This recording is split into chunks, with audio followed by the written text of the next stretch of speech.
एक नए सिरे से शुरू किया है, किसी का भी जोर जोर का ध्यान बिल्कुल नहीं था। तो सत्ता से आपका बड़ा पुराना नाता रहा है, लेकिन हम उस पॉलिटिकल स्फीयर में बिल्कुल भी नहीं जाना चाहते हैं। जब सैलाब जो उमड़ा है, हम यही पूछना चाहते हैं कि actually who is responsible and accountable for this whole dispute. जब से ये बताएं, ये रोड बनी थी लोगों की जान माल की सुरक्षा के लिए, लेकिन ये जो रोड है, ये टनल से लेकर नशहरा तक, ये तो मौत का कुआं बन गई है। तो इसके लिए जिम्मेवार कौन है? इसके लिए जिम्मेवार है बीआरओ। तो हमने बीआरओ की फन को कुचलना है।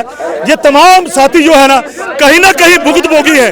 किसी का भाई गया है, किसी की माँ गई है, किसी की बहन गई है। वो दादागिरी को हमने ऐसे खत्म करना है और बीआरओ की मनमानी को हमने आज कुचल के जाना है। आज हमारा मिशन है कि बीआरओ की दादागिरी जो है वो हम चलने नहीं देंगे। जो बीआरओ दादा बना हुआ है, बीआरओ जो है वो रोड का किंग है। इसका मतलब ये नहीं कि उसकी दादागिरी चलेगी। दादागिरी यहाँ किसी की नहीं चलेगी। यहाँ जो फिक्स टेन्यूर है, टनल का टेन्यूर है 2024 तक, तो 2024 को खुलना चाहिए। अब 2026 है, 2026 है, 2 साल एक्स्ट्रा है। ये कौन जिम्मेवार है इसका? इसका जिम्मेवार जो है, हम दिल्ली सरकार को कोसेंगे नहीं, हम कोसेंगे जो इसको डायरेक्ट मॉनिटर कर रहा है बीआरओ।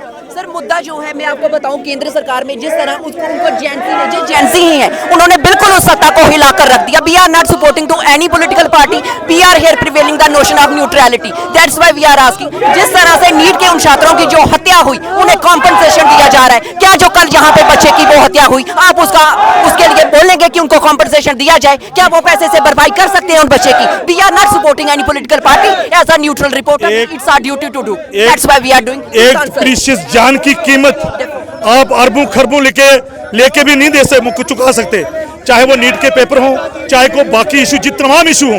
लेकिन एक जान जब जाती है ना, उसकी कीमत उसको पता होता है जिसके घर से जिस परिवार का सदस्य जाता है। वो ताउम्र जो है उस परिवार को कोस कोस के जांच करके, उस खेल को जांच करके रोता है कि ये रोड के जो जिन्होंने रोड बनाई है उनको कोसता है। पहले तो ये कॉम्पनसेशन दे नहीं रहे, क्या कॉम्पनसेशन देंगे तो क्या पल्ला झाड़ सकते हैं अपनी अकाउंटेबिलिटी से? डिटेल में जाएंगे, मैं ऐसी ऐसी कीमती जाने आपको गिनाऊंगा जिनका एक एक परिवार का एक ही बेटा इस रोड के कारण वो माँ बाप अपने परिवार से वंचित हो गए। उसका जिम्मेवार कौन है? उसका रिस्पॉन्सिबल सीधे तौर पे बीआरओ है। ये नौशहरा में, सुंदरबनी में, पौनी में तमाम जितनी मौतें हुई हैं, उन सारी मौतों का जिम्मेवार जो है बीआरओ है। सर ये जो इंस्ट्रक्शंस है, अगर हायर अथॉरिटीज देती हैं, बीआरओ देता है, जहाँ कोई और अथॉरिटीज देती हैं, why for the notion of accountability की जब बात आती है तो ग्राउंड स्टाफ को क्यों तंग किया जाता है? उन्होंने दी नहीं है तो क्यों उनको तंग किया जाता है? देखिए, ये जो लोगों का रोष है, ये किसके लिए है? ये सिर्फ बीआरओ के लिए है, ये किसी सरकार के लिए नहीं है। हमने किसी मंत्री और एमएलए को नहीं कोसना है, वो आपने पहले ही साझा किया। जो है, जो सिस्टम है, सिस्टम बीआरओ है, ग्रिड पे संपर्क है। ये जितनी भी रोडों की बर्बादी हुई है, रोडों की सत्यानाशी हुई है, उसका फुली तौर पे रिस्पॉन्सिबल जो है वो बीआरओ है। इसलिए आज का प्रोटेस्ट जो है only against the BRO. Only against the BRO, as they are saying that they will totally uproot this chaos which is prevailing right now.